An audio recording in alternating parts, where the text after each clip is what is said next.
नमस्ते साथीहरु, हामीले चाहिँ इन्डस्ट्रियल इलेक्ट्रिसियनको चाहिँ कोर्स सुरु गरिसकेका छौं हैन। सबभन्दा पहिला चाहिँ मलाई यो जुन मल्टिमिटरको प्रयोग चाहिँ मैले राख्नुपर्ने थियो, तर केही छैन। अब जरुरत अनुसार चाहिँ हामीले भिडियो राख्दै जानुपर्ने हुन्छ र आज चाहिँ म तपाईहरुलाई यहाँ देखाइरहेको छु। यहाँ अगाडि देखिरहनु भएको छ। हामी चाहिँ आज मल्टिमिटर चलाउन सिक्छौं हैन। हुन त यो मल्टिमिटर त होइन, यो चाहिँ क्ल्याम्प मिटर भन्छौं, कसैले यसलाई टङ टेस्टर पनि भन्ने गरेको पाइन्छ। र इलेक्ट्रिसियन हैन, इलेक्ट्रिकलको लागि त मल्टिमिटर भन्दा पनि हामीलाई चाहिँ यो क्ल्याम्प मिटर चाहिँ एकदमै सजिलो हुन्छ हैन, युज गर्न पनि सजिलो। र यसले चाहिँ एम्पियर नाप्नलाई हामीले चाहिँ जुन यो भागमा हामीले तार छिराएर करेन्ट नाप्न पनि सजिलो हुने भएकोले म यसैको बारेमा आज चाहिँ यो मिटरलाई चलाउने तरिका बताइरहेको छु हैन। मिटर हुन त मल्टिमिटर तथा क्ल्याम्प मिटरहरू डिजिटल र एनालग दुई किसिमका आउँछन् हैन। अहिले चाहिँ एनालग चाहिँ अलि कमै युज हुन्छ, धेरैजसो चल्ने भनेको यही डिजिटल हो। यसले नाप्न पनि एक्युरेट हुने भएकोले हामीले चाहिँ यसैलाई प्रयोग गर्छौं।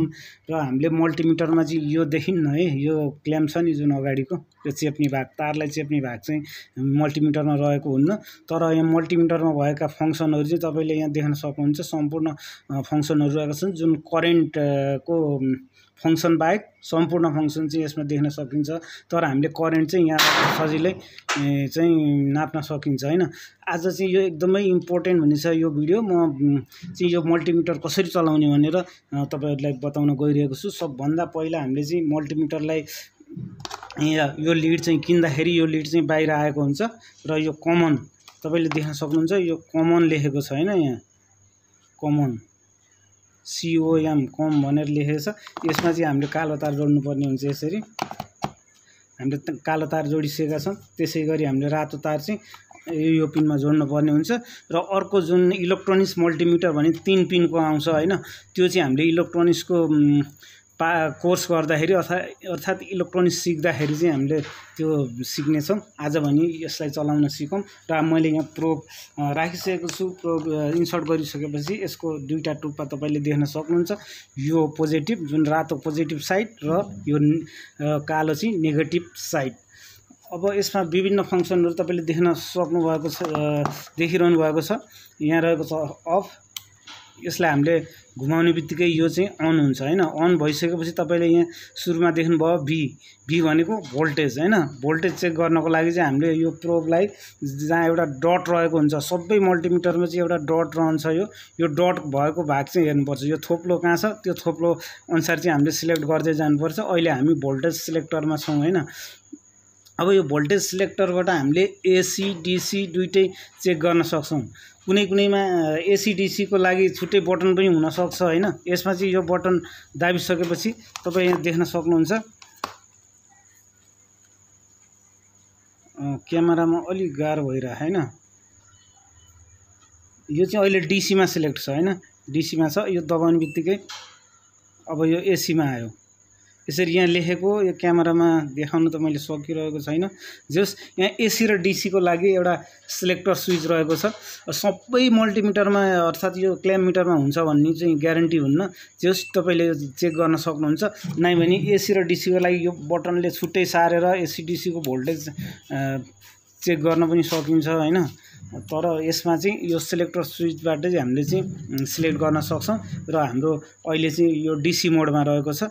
र यसबाट हामीले DC भोल्टेज नाप्न सक्छौं भने एकचोटी यसलाई दाब्यौं भने अब हाम्रो यो AC मोडमा गइसकेको छ। र AC भोल्टेज चाहिँ हामीले नाप्न सक्छौं। V भनेको भोल्टेज ख्याल गर्नु होला। त्यसैगरी यो ओम्स भनेको हामीले रेजिस्टेन्सहरु चेक गर्नको लागि मैले यहाँ रेजिस्टेन्स पनि राखेको छु, नापेर पनि देखाउने छु। रेजिस्टेन्स चेक गर्नको लागि चाहिँ यो जुन ओम्सको चिन्ह रहेको छ, यसमा यसरी हामीले राखिसकेपछि रेजिस्टेन्स चेक गर्न सक्छौं। त्यसैगरी यहाँ डायोडको लागि तपाईले देख्न सक्नुहुन्छ। मैले डायोड पनि यहाँ राखेको छु। अब यो डायोड बिग्रेको छ कि सर्ट छ कि कस्तो छ भनेर चेक गर्नको लागि हामीले यो डायोड रेन्जमा मिटरको जुन यो डटको पोइन्ट छ, यो डायोडको ठाउँमा राखिसकेपछि यो डायोडलाई पनि चेक गर्न सकिन्छ। साथसाथै यो सिलेक्टर स्विच मार्फत हामीले यो बजर राखेर अर्थात कन्टिन्युटी टेस्ट र डायोड टेस्ट चाहिँ एकै ठाउँमा दिएको हुन्छ। कतिपय मिटरहरु चाहिँ कन्टिन्युटी र हैन डायोडको चाहिँ फरक पनि हुन सक्छ। तपाईले त्यो चाहिँ चेक गर्नुपर्ने हुन्छ है। अब यो कन्टिन्युटीबाट हामीले चाहिँ फ्युजहरू भयो होइन, तारहरू भयो, यो फ्युज उडेको छ कि छैन भनेर यसको कन्टिन्युटी चेक गर्न सकिन्छ। त्यसै गरी फ्रिक्वेन्सीको लागि रहेको छ। फ्रिक्वेन्सी टेस्ट चाहिँ एउटा मात्रै तारले हुन्छ, जुन म तपाईँलाई गरेर देखाउँछु होइन। अनि त्यसै गरी यो करेन्टको रेन्ज रहेको छ, तपाईँले 40 एम्पियरको करेन्ट अनि त्यस्तै गरी 40 एम्पियरसम्मको करेन्ट यो पोइन्टमा नाप्न सक्नुहुन्छ भने 400 एम्पियरसम्म हामीले चाहिँ यसबाट नाप्न सक्छौँ। त्योभन्दा बढी चाहिँ यसको रेन्ज रहेको छैन। अब होइन, यसको जुन रेन्ज हामीले हेरिसकेपछि अब किन ढिला गर्ने, सबैभन्दा सुरुमा यसलाई अफ गरौँ होइन। अफ गरेपछि 1 बाई अफ। अब हाम्रो यो क्ल्याम्प मिटर चाहिँ अफ पोजिसनमा आइसक्यो होइन। अब अफ पछि यो हाम्रो भोल्टेज मानौँ हामीलाई एसी भोल्टेज नाप्न पर्यो होइन। एसी भोल्टेज नाप्न पर्यो भने के गर्ने त भन्दाखेरि यो दुईवटा प्रोब छ, यो दुईवटा प्रोबलाई लिएर तपाईँले सिधै न्युट्रल तथा फेसमा राख्न सक्नुहुनेछ। म तपाईँलाई यहाँ देखाउँदैछु सकेटमा। साथीहरू तपाईँले चाहिँ अहिले स्पष्ट देखिरहनु भएको छ, अहिले यो डिसी रेन्जमा छ र यो बटनलाई हामीले सेलेक्टर स्विचलाई एकचोटि दबाइदियौँ भने यो एसीमा गइसकेको छ होइन। अब एसी भोल्टेज चाहिँ हामीले नाप्न सक्छौँ र एसी भोल्टेज नाप्नको लागि मैले यो दुईवटै प्रोबलाई चाहिँ न्युट्रल र फेसमा चाहिँ लगेर दिन्छु होइन। जसरी अब यो स्विच अन गरेर यसरी न्युट्रल र फेसमा जोडिसकेपछि तपाईँले एसी भोल्टेज यहाँ टेस्ट गर्न सक्नुहुन्छ। तपाईँले जुनसुकै क्ल्याम्प मिटर र मल्टिमिटरको रेन्ज अनुसार 220 देखि 415सम्म अथवा कुनै कुनै मल्टिमिटरले त 1000 भोल्टसम्म पनि नाप्ने क्षमता राख्दछ। र तपाईँले देखिसक्नुभयो मैले एसी भोल्टेज यहाँ नापिरहेको छु र अहिले तपाईँले यो मिटरमा चाहिँ 237.45 होइन समथिङ देखिरहनु भएको छ। यो किसिमले चाहिँ हामीले भीको रेन्जमा अर्थात् भोल्टेजको रेन्जमा चाहिँ सिलेक्टर स्विचलाई राखेर हामीले चाहिँ एसी भोल्टेज नाप्छौँ। अब एसी भोल्टेज त नापिसक्यो होइन। अब डिसी भोल्टेज नाप्नु पर्यो। त्यसको लागि यहाँ डिसीको बटन दाब्ने। साथीहरू मैले यहाँ डिसी भोल्टेज चेक गर्नको लागि मल्टिमिटरलाई पनि डिसी रेन्जमा सेलेक्टर स्विचबाट डिसीमा राखिसकेँ र मैले एउटा ब्याट्री पनि लिएको छु। यहाँ यो 9 भोल्टको ब्याट्री रहेको छ। सायद यसमा चार्ज छैन जस्तो मलाई लागिरहेको छ, चेक गरेर हेरौँ होइन। अब हामीले यो मिटर चाहिँ यसमा चाहिँ हामीले माइनस प्लस जता बनाएर राखेर चेक गरे पनि हुन्छ होइन। माइनस देखाउँछ यदि माइनसमा राख्ने हो भने, र सही किसिमले राख्यो भने माइनस देखाउन्न। हाम्रो यो चाहिँ प्लस रहेको छ भने यो माइनस रहेको छ, प्लस पोजिटिभ प्लसमा र माइनस पिनलाई चाहिँ माइनसमा राखेर हामीले चेक गर्दैछौँ। यसरी चेक गर्दाखेरि कति भोल्टेज देखाउँछ तपाईँले यहाँ देख्न सक्नुहुन्छ होइन। यो ब्याट्रीमा चाहिँ तपाईँले देखिरहनु भएको छ 2.3 भोल्ट भनेको यो ब्याट्री चाहिँ लगभग बिग्रिन लागिसकेको छ। यो 9 भोल्टको ब्याट्री हो खासमा, र यो ब्याट्री चाहिँ बिग्रेको छ, तपाईँले यहाँ देख्न सक्नुहुन्छ होइन। यसरी डढिसकेको छ र यस प्रकारले चाहिँ हामी डिसी भोल्टेज चेक गर्छौँ होइन। यदि तपाईँले कुनै पनि ब्याट्रीको चाहिँ प्लस र माइनस कुन हो भनेर चिन्न सक्नु भएन भने पनि चिनिन्छ। यसरी हामीले जुन प्लसमा प्लस र माइनसमा माइनस प्रोब राख्दाखेरि चाहिँ पोजिटिभ भोल्टेज देखायो होइन। यदि हामीले प्रोब चेन्ज गरिदिउँ भने मैले प्रोब चेन्ज गरेर देखाइदिन्छु होइन। यसरी हामीले चाहिँ प्रोब चेन्ज गरियो भने यसले माइनसमा देखाउँछ, तपाईँले देख्न सक्नुहुन्छ। यो चाहिँ माइनस भएको चाहिँ प्लस हो, प्लस भएको चाहिँ माइनस हो।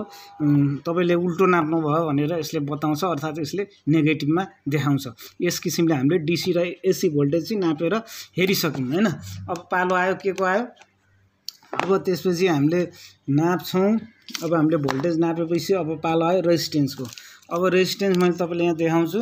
अब यो प्याकेटबाट हामीले चाहिँ एउटा रेजिस्टरलाई निकालेर यसको रेजिस्टेन्स चेक गर्छौँ होइन, कति छ भनेर।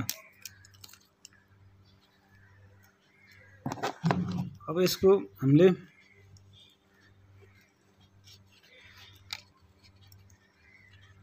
यसरी रेजिस्टेन्स चेक गर्दाखेरि चाहिँ हामीले कहिले पनि दुईटा हातले यसरी दुईटैतिर हातले समाउन पाइन्न। यसरी समाइयो भने यसले गलत देखाउँछ होइन। अनि यसलाई चाहिँ यसको रेन्ज पनि तपाईँले सिलेक्ट गर्न सक्नुहुन्छ। यो अटोमा रहेको छ, तपाईँले यसरी किलो ओममा मेगा ओम्समा होइन केमा नाप्नुहुन्छ त्यो गराउन सकिन्छ।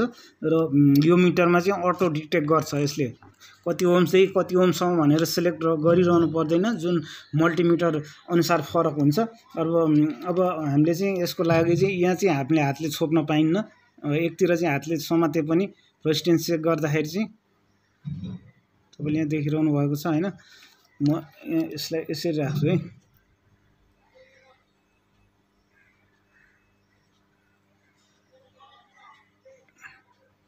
यो चाहिँ 2.4 ओम्स 2.4 ओम्स 2.5 भनेको लगभग 2.56 ओम्स भनेको छ। यसरी हामीले चाहिँ यो चेक गर्न सकिन्छ। हामीले चाहिँ रेजिस्टेन्स पनि चेक गऱ्यौँ हैन। अब म तपाईलाई रेजिस्टेन्स फेरि चेक गरेर देखाउँला अर्को कुनै। अब पालो के को आयो भन्दाखेरि अब पालो आयो डायोडको। तपाईले यहाँ मल्टिमिटरमा डायोडको चिन्ह पनि देखिसक्नु भयो हैन। हाम्रो मल्टिमिटर चाहिँ डायोड रेन्जमा गइसक्यो। अब हामीले चाहिँ सजिलै डायोडलाई चाहिँ चेक गर्न सक्छौं।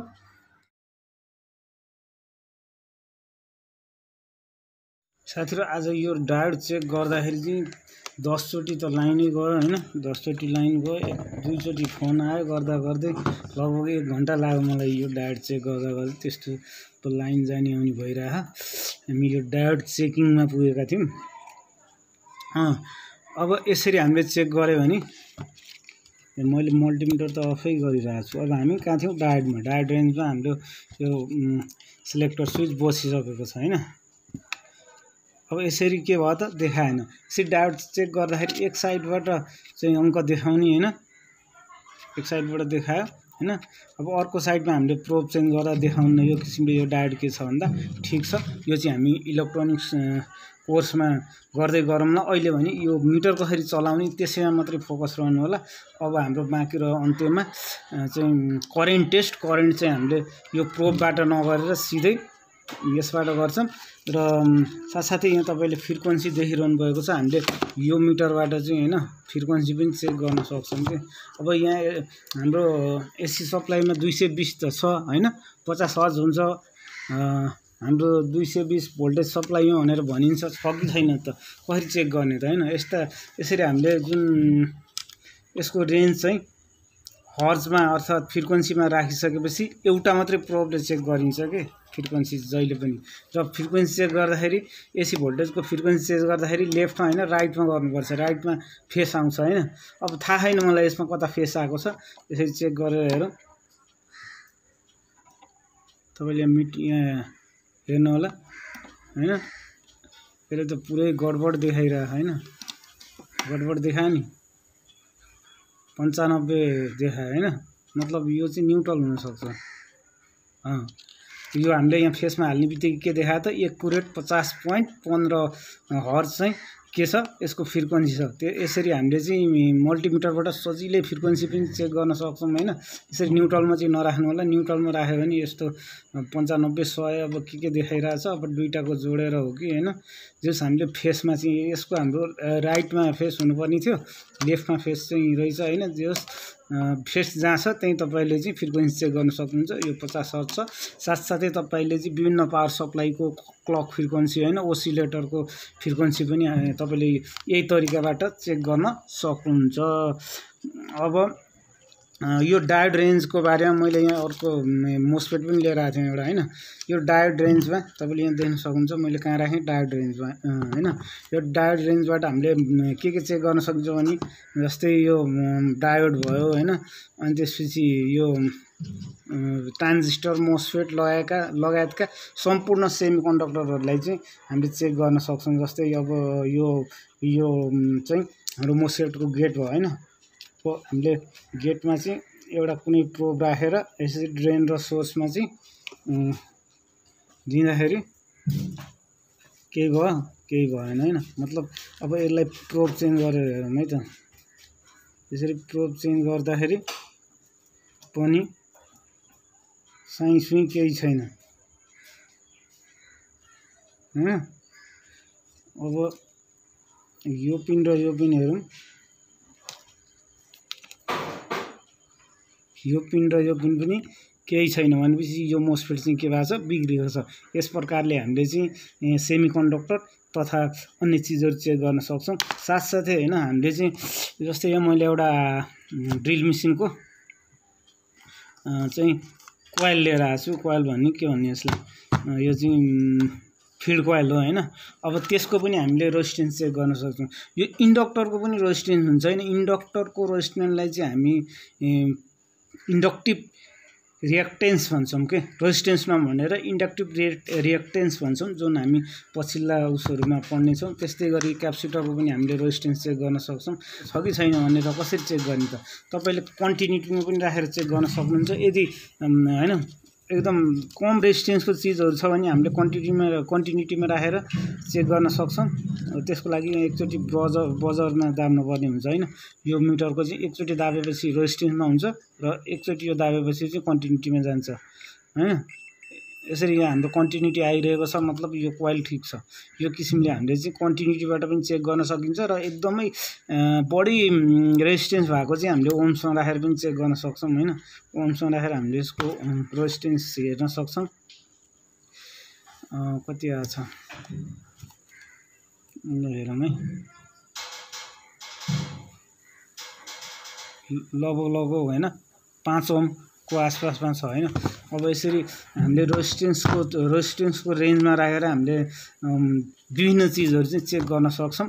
अब हामीले के जान्यौँ भने भोल्ट चेक गर्न जान्यौँ, AC voltage, DC voltage check गर्न जान्यौँ। त्यसै गरी हामीले चाहिँ ओम्स अर्थात् रेजिस्टेन्स चेक गर्न जान्यौँ। त्यस्तै गरी डायोड चेक गर्न जान्यौँ, कन्टिन्युटी चेक गर्न जान्यौँ हैन। कन्टिन्युटी चेक गर्दाखेरि चाहिँ अब यो फ्युजहरू पनि चेक गर्न सक्यो। यसरी कन्टिन्युटीको रेन्जमा राखिसकेपछि यहाँ जुन यो माइकको चिन्ह देखिरहनु भएको छ हैन। यसरी यो बज्यो भने अर्थात् त्यहाँ आवाज आयो हैन। यसरी यो चाहिँ के छ, यो फ्युज चाहिँ ठिक छ। त्यसै गरी अर्को पनि फ्युज तपाईँले देख्न सक्नुहुन्छ हैन। यसरी कन्टिन्युटीमा राखेर फ्युज, तारहरू अनि यस्तो कोइलहरू सम्पूर्ण चिज चाहिँ हामीले के गर्न सक्छौँ, चेक गर्न सक्छौँ। यस प्रकार हामीले चाहिँ यो क्ल्याम्प मिटर अर्थात् मल्टिमिटर चलाउन सिकिसकेका छौँ। इलेक्ट्रिकलको लागि चाहिँ मल्टिमिटर भन्दा क्ल्याम्प मिटर बेस्ट हुन्छ हैन। किनभने मल्टिमिटरको जति लगभग फङ्सन पनि दिएको हुन्छ अलि राम्रो खालकोमा, र साथसाथै यसले क्ल्याम्प मिटर अर्थात् करेन्ट टेस्ट गर्ने पनि काम गर्छ। अब तपाईँलाई म करेन्ट टेस्ट गरेर पनि देखाउँछु हैन। सबभन्दा पहिला हामी करेन्ट भएको ठाउँमा जाऊँ हैन। पहिला यसको रेन्ज चाहिँ हामीले केमा राख्नु पर्यो भने हाम्रो करेन्ट चाहिँ लगभग 400 एम्पियरको हाराहारीमा भएको भएर मैले यो 400 मा राखिसकेको छु। र यसरी चाहिँ हामीले करेन्ट सिलेक्ट गर्न सक्छौँ। र अब यो ढोका खोलेर यो प्यानलको हैन यो आर फेजको एम्पियर हेरौँ है त। अहिले यहाँ देख्न सक्नुहुन्छ यो चाहिँ एसी करेन्ट है। एसी करेन्टमा राखेर मैले यहाँ नापिसकेको छु। आर फेजमा चाहिँ 79 एम्पियर करेन्ट लिएको छ। त्यसै गरी वाइ फेजमा पनि हामीले यसरी छिराएर नाप्न सक्छौँ हैन। यसमा लगभग तपाईँले 68 एम्पियर करेन्ट देख्न सक्नुहुन्छ। त्यसै गरी यसमा चाहिँ धेरै करेन्ट छ हैन। यसमा लगभग 125 एम्पियर करेन्ट चाहिँ अहिले बगिरहेको छ हैन। करेन्ट चेक गर्नको लागि चाहिँ यसको जुन यो भागमा चाहिँ सिटी कोइलको प्रयोग गरिएको हुन्छ र यसरी चाहिँ हामीले करेन्ट टेस्ट गर्छौँ।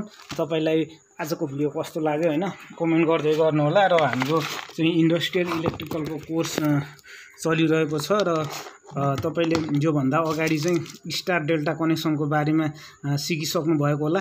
यो मल्टिमिटरको फङ्सन बिना चाहिँ अन्य कोर्सहरू चाहिँ अगाडि बढाउन चाहिँ अलिक गाह्रो भइरहेको हुनाले मैले चाहिँ यो सबैभन्दा पहिला चाहिँ दोस्रो भागमा चाहिँ यो मल्टिमिटरको फङ्सन अर्थात् यसलाई कसरी प्रयोग गर्ने भनेर भिडियो बनाएको हुँ। र जाँच्दै सब्स्क्राइब गर्न भने नभुल्नु होला। धन्यवाद।